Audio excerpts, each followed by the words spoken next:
ಸಮುದಾಯದ ಸಮ್ಮಿಲನ,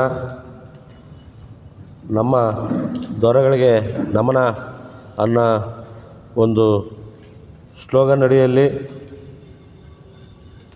ನಾಡಪ್ರಭು ಕೆಂಪೇಗೌಡರ ಹಾಗೂ ಬನಮಯ್ಯನವರ ಜಯಂತ್ಯೋತ್ಸವ ಕಾರ್ಯಕ್ರಮವನ್ನು ಇದೇ ತಿಂಗಳು 26/7/26ರಂದು ಶಿರಾನಗರದಲ್ಲಿ ನಮ್ಮ ಆಚರಣಾ ಸಮಿತಿ ವತಿಯಿಂದ ಹಮ್ಮಿಕೊಳ್ಳಲಾಗಿದ್ದು, ಈ ಒಂದು ಕಾರ್ಯಕ್ರಮದ ವಿವರಣೆಯನ್ನು ಪತ್ರಿಕಾಗೋಷ್ಠಿ ಮುಖಾಂತರ ನಮ್ಮ ತಾಲೂಕಿನ ಮತ್ತು ಜಿಲ್ಲೆಯ ಎಲ್ಲ ಸಮುದಾಯದ ಮುಖಂಡರಿಗೆ ಮತ್ತು ಯುವಕರಿಗೆ ತಿಳಿಯಬಯಸ್ತಾ ಇದ್ದೀವಿ.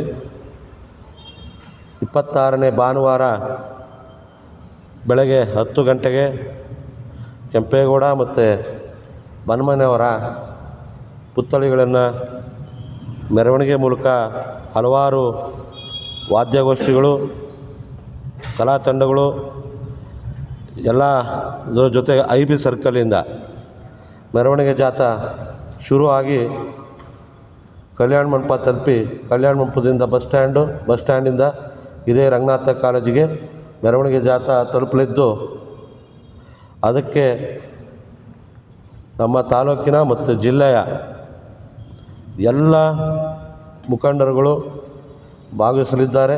ಅದರ ಜೊತೆ ಹೆಚ್ಚಿನದಾಗಿ ಯುವಕರು ಭಾಳಷ್ಟು ಜನ ಇವತ್ತಿನ ದಿನ ಕೆಂಪೇಗೌಡ ಮತ್ತು ಬನಮಯ್ಯ ಜಯಂತಿಗೆ ತಾಲೂಕಿನಾದ್ಯಂತ ಒಳ್ಳೆಯ ಪ್ರತಿಕ್ರಿಯೆ ಕಾಣ್ತಾ ಇದ್ದು, ಇವತ್ತಿನ ದಿನ ನಮ್ಮ ತಾಲೂಕಲ್ಲಿ ಇರೋಂಥ ಸಮುದಾಯದ ಮುಖಂಡರುಗಳಾಗಿರ್ಬೋದು, ಯುವಕರುಗಳಾಗಿರ್ಬೋದು, ಮನೆಗೊಬ್ಬರು ಬರೋಂಥ ಒಂದು ವ್ಯವಸ್ಥೆ ಇವತ್ತಿನ ದಿನ ನಮಗೆ ಕಾಣ್ತಾ ಇದೆ.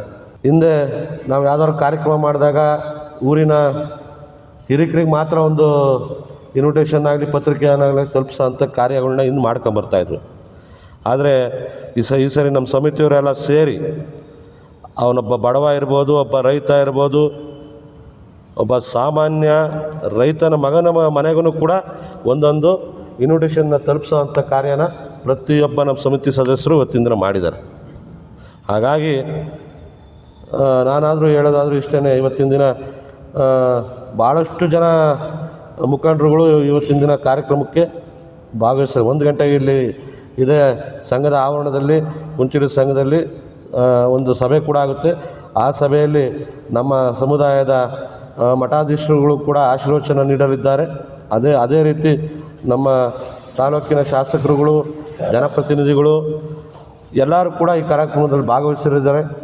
ಏಕೆಂದರೆ ಸಮುದಾಯ ದೊಡ್ಡದಾಗಿರೋದ್ರಿಂದ ಎಲ್ಲರ ಹೆಸರನ್ನು ಇಲ್ಲಿ ತಗೊಳ್ಳೋದಕ್ಕಾಗಲ್ಲ. ಯಾಕೆಂದರೆ ಇನ್ವಿಟೇಷನ್ ಇರೋದು ಹೇಳ್ತಾ ಹೋದರೆ 200-300 ಜನ ಇದ್ದಾರೆ. ಹಾಗಾಗಿ ಯಾರೂ ಅನ್ಯತಾ ಭಾವಿಸಬಾರ್ದು, ಎಲ್ಲರೂ ಆಗಮಿಸ್ತಾ ಇದ್ದಾರೆ.